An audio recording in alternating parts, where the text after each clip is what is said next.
Nasa Purok 14 ako kanina. Nasa Purok 14 ako kanina. Umabot sa asin ng Benguet. Lumusot ngayon dito ako sa Purok 17. Pababa na tayo. Oh, may hagdan na dyan. Wow. Wow, ganda na.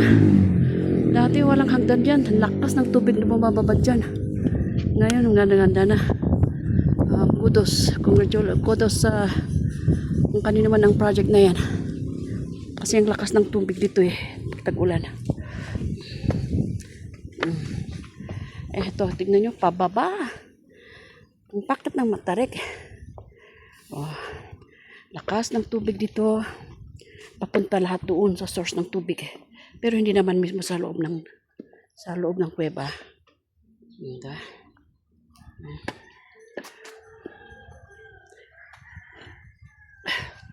Oh, baba na tayo.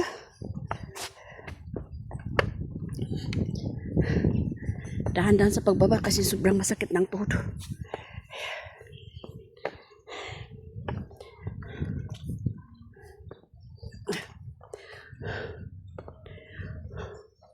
O mga bahay-bahay na naman sa bato-bato. Ayan. Diba? Mga bahay-bahay sa mga bato-bato.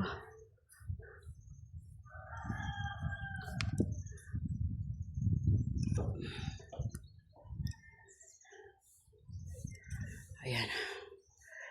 Let's go. Baba na tayo.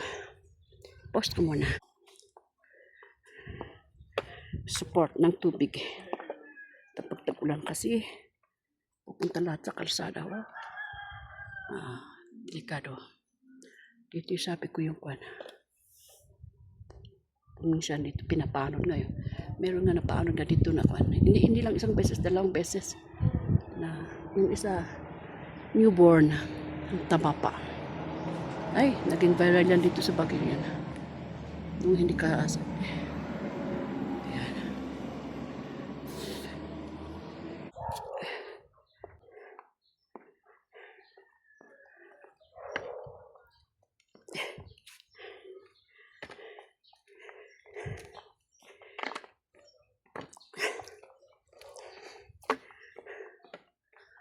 O, ayan, dati bato-bato na yan, parang nakakatakot, pero at least ngayon narimedyoan na may simisimento na yung mga pader.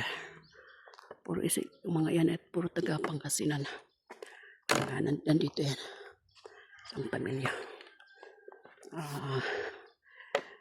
Anong apelyido pala niya? De Vera ba?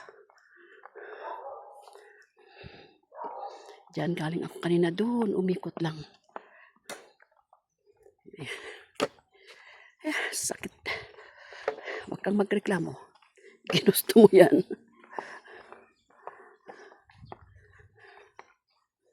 Ay, ganda ng gate nila Oh, ganda ng gate nila Uy, tao po. Ayan. Naabot ko rin ang bahay ng tita ko. Dito lang. Pero sa kabila, makita mo, 6 na palapag yan. Lahat ang tao.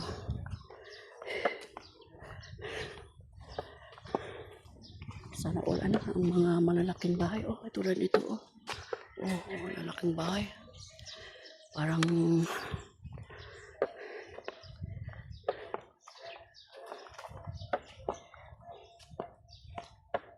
dyan. Galing ako kanina doon. Umikot ako.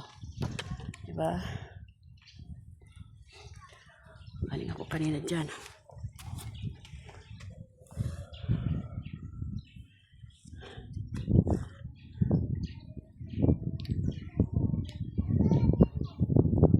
Hindi ko alam kung anong part yan.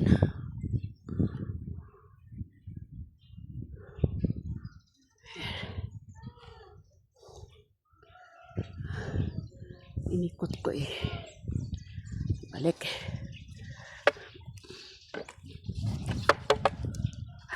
May ingay itong supporter ko.